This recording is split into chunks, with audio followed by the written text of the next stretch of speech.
है कि चारा घोटाला वाले को मंत्रिमंडल में उन्होंने जगह दी है, भ्रष्टाचारियों को जगह दी है?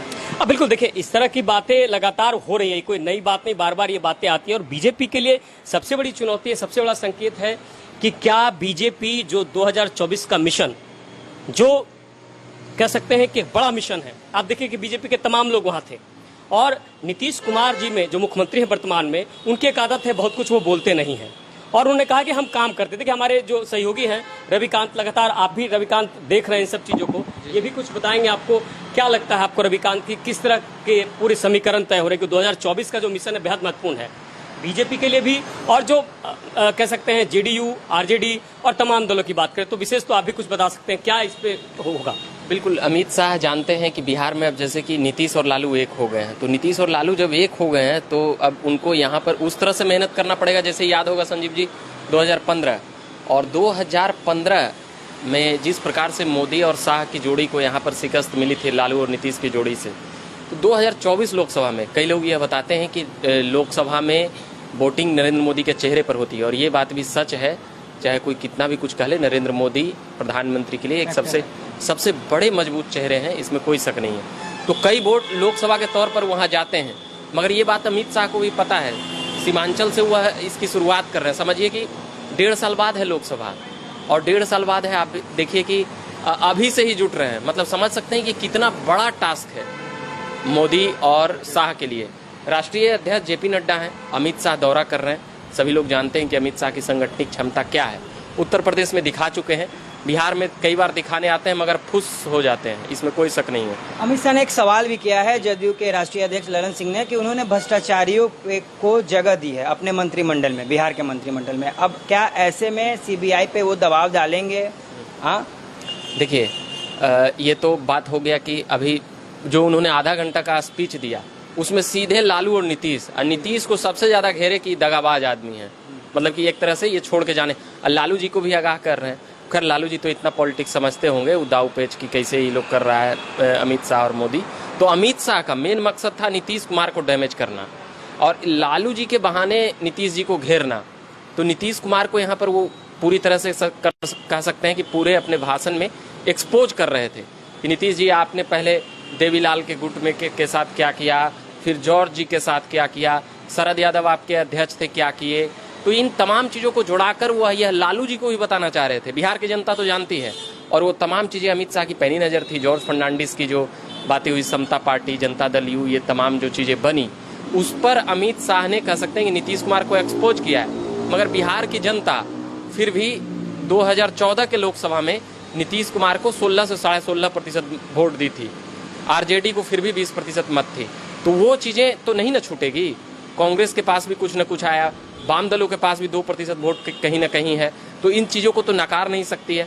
तो बीजेपी अपना ये टास्क में जानती है, इसीलिए जानती है कि बिहार में जो हमको 16 सीटों का जो डैमेज लगेगा वह हम कैसे मेंटेन करेंगे, दक्षिण से या बंगाल से।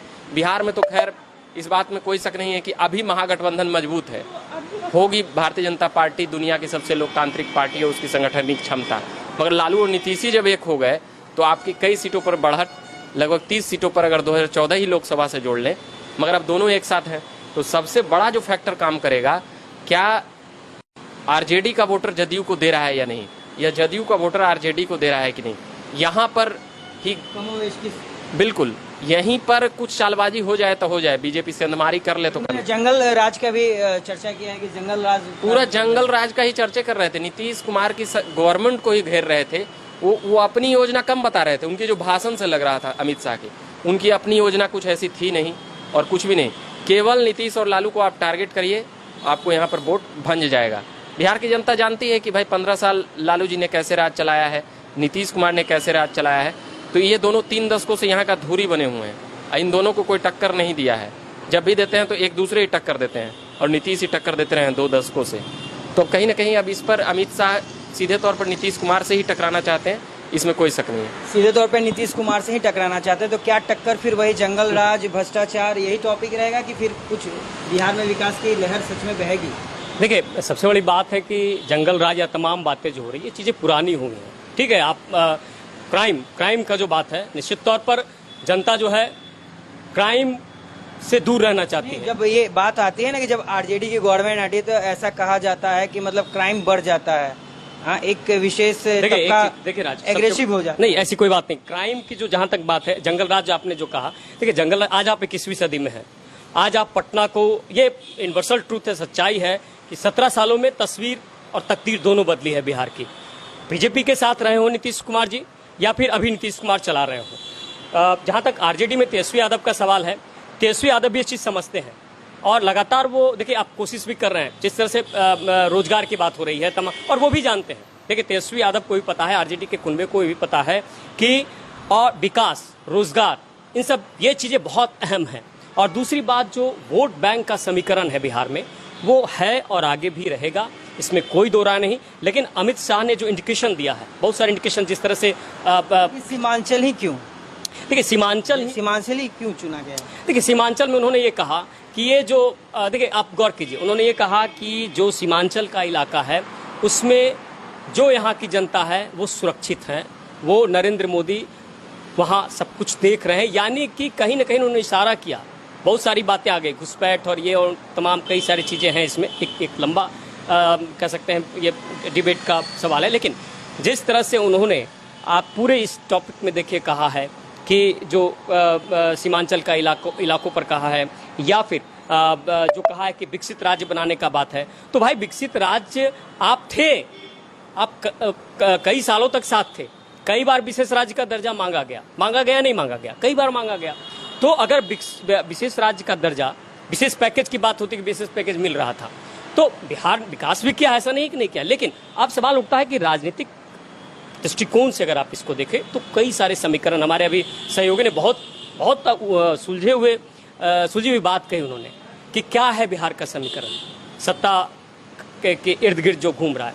तो इसको देखिए, अभी आप आगे 2024 में समय है और निश्चित तौर पर बीजेपी अभी थोड़ी कमजोर तो जरूर है, लेकिन बीजेपी ये कोशिश करेगी कि ईबीसी ओबीसी यानी कि पिछड़ा और अति पिछड़ा वोट बैंक और दलित वोट बैंक, इन तीनों वोट बैंकों पर एक बड़ी नजर है। अब ये देखना होगा कि जो महागठबंधन की बात आती है या बीजेपी आने वाले समय में किस तरह का समीकरण, क्या कुछ समीकरण बदलता है आने वाले समय में, क्योंकि राजनीति है और सत्ता में बहुत कुछ समीकरण बदलते और बिगड़ते रहते हैं। तो अभी समय है राज, तो इसको अब बस यही समझिए कि आने वाला समय ही बताएगा 2024 में क्या कुछ होगा। समीकरण का जहाँ तक बात है, ये मतलब विकास मुद्दा सब चीज हो जाता है, फिर बाद में जातीय समीकरण पे ही मामला अटकता सा नजर आता है। आपने भी काफी ग्राउंड रिपोर्टिंग की है, आपने काफी देखा है, विकास तो मुद्दा रहता ही है, प्लस फिर बाद में कहीं ना कहीं जाति ही समीकरण पे सब चीज हो जाता है। ये बिहार की खासियत है। क्या लगता है इस बार वो समीकरण आएगा क्या? जातीय तो मुद्दा रहता ही रहता है, ये बात में कोई सच्चाई नहीं है राज्य आपकी। जातीय ही यहाँ की कह सकते हैं कि एक हकीकत है। विकास यहाँ पे उतना बड़ा मुद्दा नहीं रहता है। विकास अगर तो फिर 2010 में एक इलेक्शन देखा गया था बिहार में, जो देखे थे हम लोग कि 2010 में एक इलेक्शन हुआ था जो विकास मतलब विकास देखा गया था वहाँ पे 5 से 10 के दौरान। तो वो जो वोटिंग हुआ था 2010 में, वो तमाम जात पात बंधन तोड़कर, एक जो मोदी के लिए जो होता है वो हिंदुत्व होता है। मोदी के लिए जो वोटिंग होती है वो विकास से ज्यादा हिंदुत्व के लिए, क्योंकि मोदी चेहरा हिंदुत्व है। अब यहाँ पे बेरोजगारी, मैं फिर वही सवाल दोहराना चाहूंगा, तो सीमांचल ही क्या लगता है, सीमांचल की वो जगह क्यों चुना गया? देखिए एक सीटें जो बीजेपी हारी है वह किशनगंज हारी है, और कटिहार पूर्णिया सहरसा के एरिया में बीजेपी वहाँ पर कमजोर है, इस बात में कोई शक नहीं है। उस एरिया में इसका सबसे बड़ा रीजन है हिंदू मुस्लिम, हिंदू की आबादी वहाँ पर कम है। अब जहाँ पर भी हिंदू की आबादी 80% है, वहाँ पर 50% जनता बीजेपी को चाहिए, यानी कि 40% साथ हो गई। ठीक है, तो अब जब 40% साथ हो गई तो पूरा इलेक्शन रिजल्ट जो होता है, ये तमाम चीज़ें समझ में आ जाता होगा कि 35% 40% अगर एक कैंडिडेट, तो 40% आ गया तो बीजेपी का वहाँ काम बन गया। मगर उस एरिया में काम मतलब कि कह सकते हैं कि जदयू से गठजोड़ होगा तो पूर्णिया सहरसा मतलब और भी कई एरिया। मगर किशनगंज एक बार जीते थे शाहनवाज हुसैन, तो पता है कि शाहनवाज हुसैन को सेंट्रल मिनिस्ट्री मिल गया था। वही किशनगंज जीतने के ही उनको लिए पुरस्कृत किया गया था। किशनगंज क्योंकि अप्रत्याशित सीट थी, बीजेपी के लिए वो संभव ही नहीं था, तो एक मुस्लिम चेहरा थे। और भी अलग अलग मुस्लिम चेहरे भी आजमाए हैं बीजेपी ने, सफल नहीं हो पाई है। एक रहा जातीय फैक्टर, तो यहाँ पर जो जातीय जनगणना होने वाला है उसका भी डर बीजेपी को है। बीजेपी को ये पूरा है कि यहाँ पर बैकवर्ड फॉरवर्ड न हो जाए। कई लोगों का कहना है कि फॉरवर्ड पारंपरिक वोट रही है बीजेपी की, और बैकवर्ड का नेता लालू रहे हैं, नीतीश कुमार दलित हो गए और तमाम जो विकास उकास किए हैं नीतीश जी को भी देता है। तो नीतीश जी यहाँ पर पूरी तरह से बैकवर्ड फॉरवर्ड और हिंदू मुस्लिम वो भी करने में जुट गए, क्योंकि उनका एक बयान 3-4 साल पहले जाएंगे, तिलक भी लगाते हैं, टोपी भी पहनते हैं, इस बयान का भी अर्थ वही था। अब पूरी तरह से राजनीतिक बातें वहाँ पर होगी, विकास की बातें कम होगी, जात पात धर्म मजहब इन सब चीज़ों को अब देखा जाएगा। अब जैसे कि महंगाई का मुद्दा कई बार छुप जाता है, बेरोजगारी उजगारी का भी छिप जाता है, मगर अब बीजेपी के सामने वो चुनौतियां होगी जो कांग्रेस फेस कर रही थी। कांग्रेस के सामने भी 2014 में था, आपने 60 साल क्या, आपने 10 साल क्या किया। ये दोनों में अब कंपटीशन होगा। लोगों को ये 10 साल ज़्यादा याद रहेगा, लोग वो 70 साल की बातें कम याद रहेंगे। कश्मीर का ये हुआ, नेहरू जी ये की, इंदिरा गांधी जी से ये गलती हुआ, वो सब बातों से अब देश समझ गया है ये तमाम चीज़। 2024 की जो चुनाव होगी, खासकर बिहार में काफ़ी टकटकी लगाए रहते हैं लोग, क्या लगता है काफ़ी इंटरेस्टेड होने वाली है? अभी के हिसाब से बीजेपी की यहाँ पर जमीन कमजोर है। इस बात को वो माने न माने वो है हमारे नज़रिए से, क्योंकि हम वोट परसेंटेज जोड़ते हैं, वोट प्रतिशत। जब भी वोट रहेगा तब ना आप चुनाव जीतिएगा।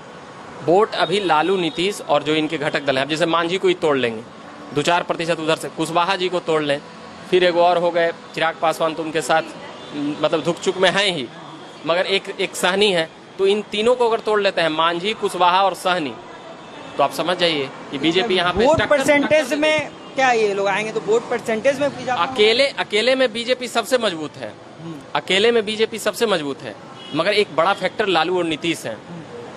एक अलग अलग तरीके से एनालिसिस होता है कि नीतीश कुमार ने बीजेपी ने उनको नेता बनाया, जबकि नीतीश के आने के बाद बीजेपी ने इतनी सीटें जीती। एक कारण यह भी हो सकता है जदयू की ओर से अगर सोचे तो, अगर पूरी तरह से देखें, बीजेपी 91 सीटें जीती थी विधानसभा का, और 2009 लोकसभा में एनडीए की 32 सीटें यहाँ पर थी।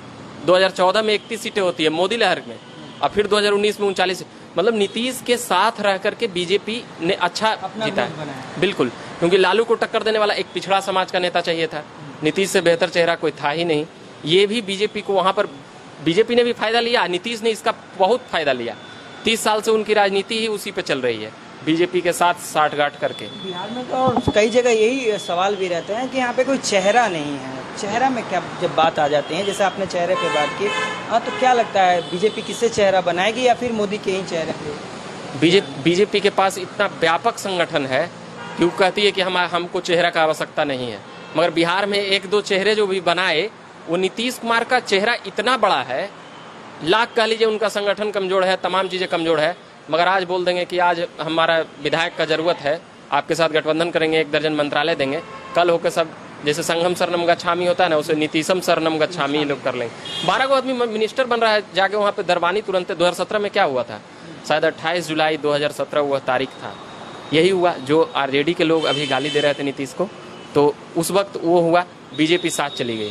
2024 में देखिएगा कि नीतीश जी को अगर ये लोग प्रधानमंत्री कैंडिडेट नहीं बनाएगा तो नीतीश जी बीजेपी के साथ जाके लोकसभा चुनाव लड़ेंगे। इसमें कोई हमको बहुत बड़ा खेल नहीं नजर आ रहा है। चलिए, तब तो आप देख रहे थे आवाज़ न्यूज़, और हमारे साथ वरिष्ठ सहयोगी संजीव राय और हमारे मित्र रविकांत जुड़े हुए थे, उन्होंने अच्छे से विश्लेषण किया।